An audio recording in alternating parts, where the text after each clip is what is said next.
किसान संसद दिल्ली के जंतर मंतर पर शुरू हो चुका है। मेरे साथ उत्तर प्रदेश से लोकसभा सांसद, बीजेपी के नेता और बीजेपी के किसान मोर्चा के अध्यक्ष राजकुमार चाहर जी हैं। सर, किसान अब आप लोग जहां बैठते हैं लोकसभा में, उसके काफ़ी 150 मीटर की दूरी पे आ गए हैं। क्या अब उनकी बात सुनी जाएगी? देखिए, किसानों की केवल बात मोदी सरकार ने सुनी है और किसानों के लिए जो कुछ भी किया है देश की आज़ादी के बाद, अगर आप पूरे आंकड़े उठा के देखेंगे तो देश के प्रधानमंत्री माननीय नरेंद्र मोदी जी ने निरंतर किसानों के हित के लिए ही काम किए हैं। जो 100 साल में जो नहीं हुआ, जो 70 साल में नहीं हुआ, वो मोदी जी ने अपने 7 वर्ष के शासनकाल में करके दिखाया है। किसान कहते हैं कि ये तीनों बिल उनके खिलाफ है, आप कहते हैं उनके पक्ष में है। आखिर बात बनेगी कैसे? देखिए, बिल किसानों के खिलाफ है ये किसान नहीं कहते हैं, आम किसान नहीं कहता। ये जो राजनीतिक दल हैं, कांग्रेस पार्टी, वामपंथी दल, मैं यहाँ तक कहूँगा भारतीय जनता पार्टी के जो राजनीतिक वैचारिक विरोधी हैं, वो दल इस चर्चा को करते हैं। और ये 3 जो कृषि विधेयक हैं, ये निश्चित तौर पर ये किसानों के भले के लिए हैं, किसान की आय को बढ़ाने वाले हैं, किसान को स्वतंत्रता और आज़ादी देकर उसके जीवन में खुशहाली लाने वाले हैं। और देखिए, सबसे बड़ा कारण क्या है कि किसान के पास जो खेती है वो बहुत छोटी रह गई है। परिवार बढ़ते चले गए, खेती छोटी होती चली गई। तो आज 1 बीघा, 2 बीघा, 4 बीघा का जोता या 1 हेक्टेयर का जोतने वाला वो बेचारा कुछ नहीं कर सकता। तो आवश्यक है कि किसानों का एक संगठन बना के, जैसे एफपीओ सरकार ने दिया कि 10,000 एफपीओ बनाए जाएं और एफपीओ के माध्यम से किसान जुड़े और जुड़कर एक जिला एक उत्पाद के अंतर्गत अपनी आमदनी बढ़ाए। ये सब सोचना, कृषि विधेयकों को लाना, और ये सब किसान के लिए ही सोचा गया है, उसकी आय को बढ़ाने के लिए। लेकिन मुझे समझ में नहीं आता। और ये भी मैं कहना चाहूँगा कि एक ये वैकल्पिक व्यवस्था सरकार ने दी। पुराने जो नियम और कानून चले आ रहे हैं उनसे कोई छेड़खानी नहीं की, वो जस के तस हैं। एक वैकल्पिक व्यवस्था दी है कि किसान इससे आय अपनी बढ़ा लेगा। उस पर भी हंगामा करना, वैकल्पिक व्यवस्था पर हंगामा करना, इसका अर्थ ही ये है कि कहीं ना कहीं आप एक बड़ी राजनीतिक चाल के द्वारा ये सब कर रहे हो। सर, जो संसद में हल्ला कर रहे हैं या हंगामा कर रहे हैं, सदन नहीं चलने दे रहे हैं, कांग्रेस या विपक्षी दल जो भी हैं, पंजाब की कुछ पार्टियां हैं, वो लोग सब विरोध कर रहे हैं, सेडी है। लेकिन जो जंतर मंतर पे बैठे हैं, 200 की संख्या में लोग आ रहे हैं, उसमें तो किसान नेता ही है ना सर। उनको आप किसान नेता मानते हैं कि नहीं? देखिए, मेरा कहना ये है कि जंतर मंतर पर किसान बैठने आए हैं। पहले भी सरकार ने ये कहा था, कोविड का समय था, कि आप कम संख्या में आप बैठिए, धरना करना, प्रदर्शन करना, अपनी बात को रखना, इसमें कोई किसी को आपत्ति नहीं है, ना सरकार को आपत्ति है। आपत्ति तो जब पैदा हुई जब उनको अनुमति दी गई दिल्ली में आने की, और लाल किले पर जाकर उन्होंने जिस तरह झंडे फहराए और देश को शर्मसार करने का काम किया गया, पूरी दुनिया ने देखा कि भारत में किस तरह की गतिविधि ये हुई। तो मुझे लगता है कि ये एक बड़ी शर्म की घटना थी। तो सरकार इतना सतर्क तो रहेगी, देश की बदनामी तो नहीं कराएगी दुनिया में।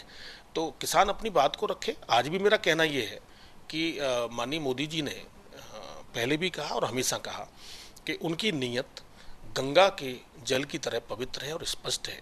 वो किसान का भला करने के लिए काम कर रहे हैं। स्वामीनाथन आयोग की रिपोर्ट 10 वर्ष तक कांग्रेस के शासनकाल में दबी रही फाइलों के नीचे। मोदी जी जैसे ही सरकार में आए, स्वामीनाथन आयोग की रिपोर्ट को लागू करने का काम किया। प्रधानमंत्री सम्मान निधि देकर किसानों की आय बढ़ाने की शुरुआत उन्होंने की।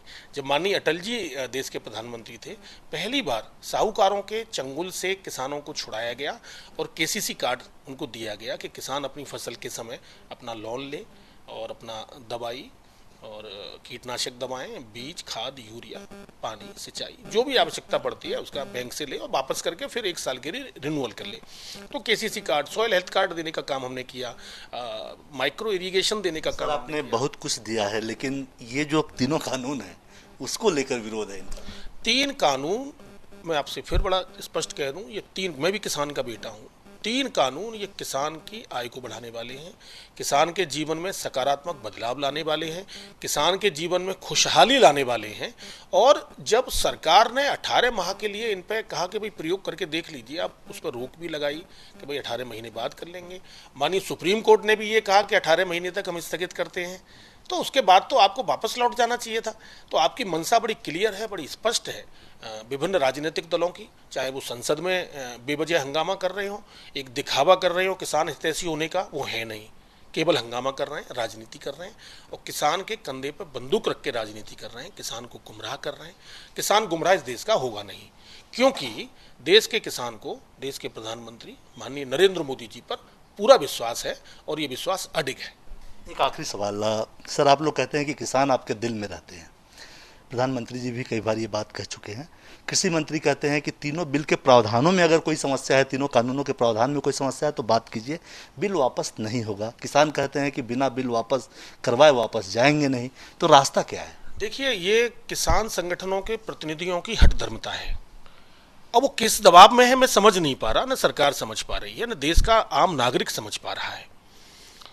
3 कृषि विधेयक तो वापस होंगे ही नहीं, क्योंकि वो हम लाए किसानों के भले के लिए हैं, तो इनके कहने से वापस थोड़ी कर लेंगे।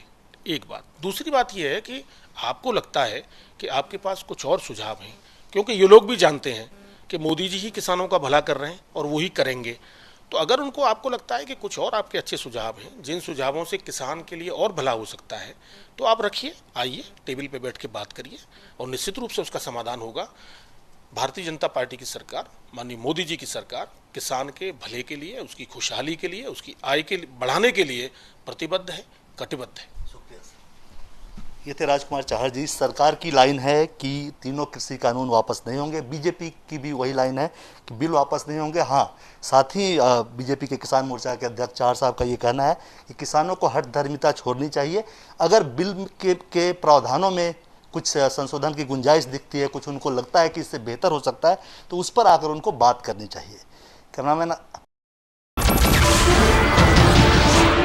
नमस्कार, मैं हूं मानक गुप्ता। अगर आपको हमारा ये वीडियो पसंद आया हो तो इसे लाइक और शेयर जरूर करें, और हाँ, हमें सब्सक्राइब और फॉलो करना ना भूलें, ताकि आप देश और दुनिया की कोई खबर मिस ना करें। तो जुड़े रहिए हमारे साथ और देखते रहिए न्यूज़ 24।